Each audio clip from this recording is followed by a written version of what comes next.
Salve, salve galera, aqui é o Gabriel do Cortes Bilionários e no nosso primeiro mês monetizado conseguimos $5.800. Muito desse resultado é explicado e bem aprofundado no canal Bora Pra Prática, um canal de empreendedorismo na prática, e tudo isso de graça. Quer ter uma renda em dólar? Sem nem aparecer, clica no primeiro link da descrição. Agora, a parte do Kant, eu acho, Joel, que existe um certo temperamento, assim como tem gente que é artista, tem gente que se comunica muito bem, gente que tem cabeça para negócio, gente que tem cabeça para engenheiro. Eu acho que tem um certo temperamento, muitas vezes contemplativo, que vê o mundo de um jeito esquisito, que olha para coisas que normalmente as outras pessoas não olham. E é por isso que você tem um cara como Kant, que tem até uma piada que se falava na faculdade, na USP, que era assim: imagina que a Unesco pediu um tratado sobre elefantes. E aí chamou um filósofo inglês, um francês e um alemão. O inglês viajou pela África, pela Índia, ficou um ano viajando, depois escreveu um artigo de 10 páginas sobre o elefante. O francês se concentrou na temática reprodutiva do elefante, o elefante e o amor, a vida sexual dos elefantes. O alemão ficou dentro de casa, nunca saiu do quarto, nunca viu um elefante na vida, escreveu uma obra de 1000 páginas, cujo título era Introdução à Representação de todo elefante possível. Né? Então, assim, é uma característica da filosofia alemã, essa coisa abissal na lida com os conceitos, sabe? E o Kant seguramente é um cara que tinha um talento gigantesco para especulação racional. Total. Que percebeu uma série de problemas ali, a perda da tradição, dos hábitos, dos costumes, o nascimento da modernidade, a necessidade de fundamentar a moral na razão, porque não ia dar para fundamentar na religião nem na metafísica. Então ele está ali no final do século XVIII, né? Ele teve umas intuições muito poderosas, escrevia especulativamente muito bem e estava em diálogo e lendo muitos filósofos. Você não consegue fazer filosofia sem ler muito filósofo. Não existe isso. Não existe isso. E ele tem ali uma formação, seja em filosofia grega, seja em filosofia medieval, seja em filósofos mais próximos, Sim. Todo o iluminismo francês que veio antes dele, o Jean-Jacques Rousseau, filosofia inglesa.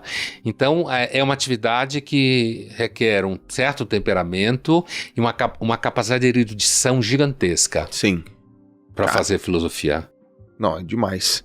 Você falou sobre estudar filósofos. Para ser filósofo tem que ter uma robustez filosófica de estudar, não dá para ter que conversar com os caras, ter que perguntar, ter que sentar todo mundo na mesa, bater papo. Eu queria saber como que é uma rotina de estudos tua, uma rotina de estudos de um filósofo, uma rotina de estudos de quem estuda filosofia. Como é que funciona? Livro atrás de livro, vários livros ao mesmo tempo? Lê uma coisa, busca outra. Como é que funciona esse processo? Se você é um professor de filosofia e você faz isso o tempo inteiro, por uma série de razões, seja financeira ou porque é o que você gosta, sei lá, então o seu dia a dia é um tanto diferente de alguém que exerce a filosofia como atividade pública, de fato, que está no debate público. Né? Quando você está no debate público, quando você só dá aula de filosofia, então você tem, e hoje em dia isso é cada vez pior, você tem que dar conta daqueles programas que normalmente hoje são super engessados. A universidade hoje é uma bosta, cada vez mais, né?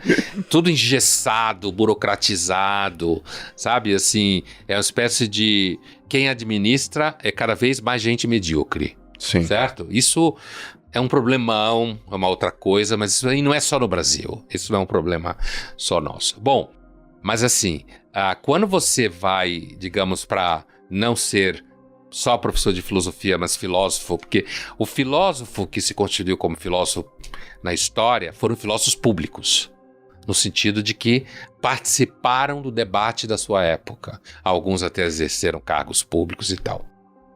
Essa condição, que você perguntou qual é a minha rotina, eu nesta condição, porque já no primeiro ano de filosofia, eu já tinha um foco de ir para a mídia, né? Esse era um objetivo. Quer dizer, quando eu desisti da medicina no 5º ano para ir para a filosofia, eu fui para a guerra. É mesmo? Foi decidido, focadaço. Fui com foco de que eu ia escrever na Ilustrada. Eu tinha esse objetivo no primeiro ano de filosofia.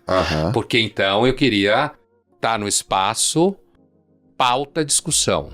Legal. Que está presente, que é relevante, que briga, que participa ali.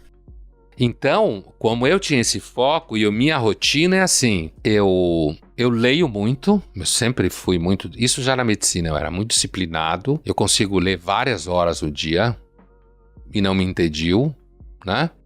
É claro que hoje eu trabalho dentro da minha biblioteca, então de repente eu penso num livro, eu tenho que pegar, como você falou, eu li uma coisa, lembro de outra, Sim. então eu vou lá e pego aquele livro e muitos são riscados, anotados, não sei o quê. Eu escrevo.